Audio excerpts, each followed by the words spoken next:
Wobblies, welcome to Wobbly Otter Outdoors. I'm Chris, and in this episode we're using our Helio Pressure Shower and we're heating it up with the sun for the first time.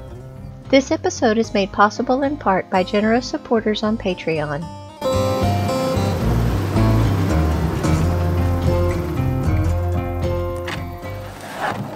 In this video we're using the Helio LX Pressure Shower in the wild, and we have some tips on how to take care of the shower.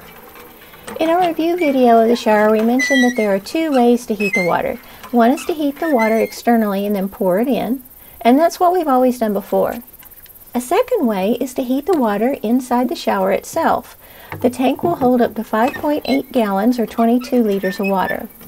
When doing this test, we're camping in Colorado. Last night's low temperature was 43 degrees Fahrenheit, and today's high temperature is 84 degrees Fahrenheit.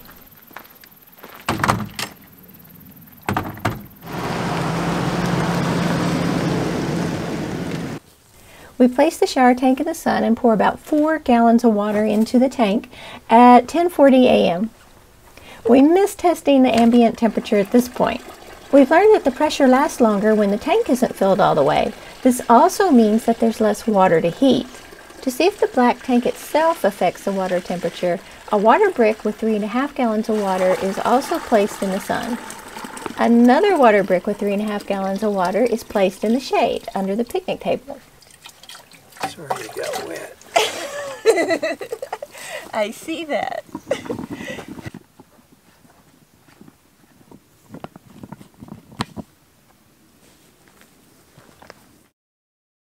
Six hours later, here are the measured water temperatures.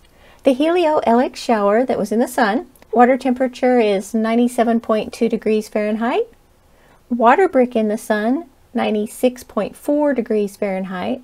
WaterBrick in the shade, 81 degrees Fahrenheit. So it appears that the dark water tank does help just a little bit in making the water warmer when it's in the sun. That water feels great.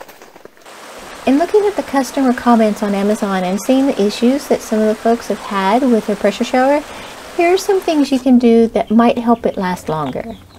Keeping the foot pump out of sand, dirt, and mud as much as possible will probably help the pump last longer. The foot pump has two valves, one on the top, one on the bottom. During use, the valve on the top should have its plug open. For the bottom valve, the plug should be in during use. When the shower isn't in use or when it's in storage, open up both the top and the bottom plugs on the foot pump. We're usually using the shower inside the privacy shelter, which has a floor in it, and we usually have it on firm ground so it makes it easier to use the pump. When the tank is completely full of water, that 5.8 gallons weighs about 48 pounds. That's a lot of weight. And while the handles may carry it for short distances, that's still putting a lot of pressure on it. There are a couple of things you can do to help the handles last longer.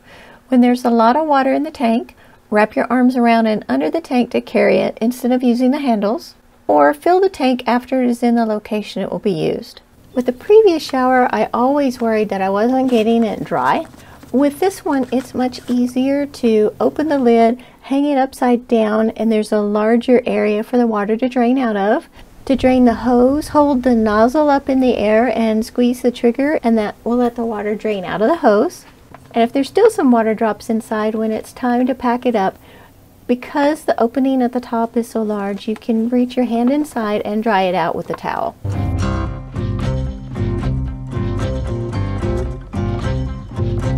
Let us know in the comments below how you stay clean in the wilderness. We'll put links to the products in this video down in the description, and as always, thanks for watching Wobbly Otter. We love you and hope all your tomorrows are bright. Until next time.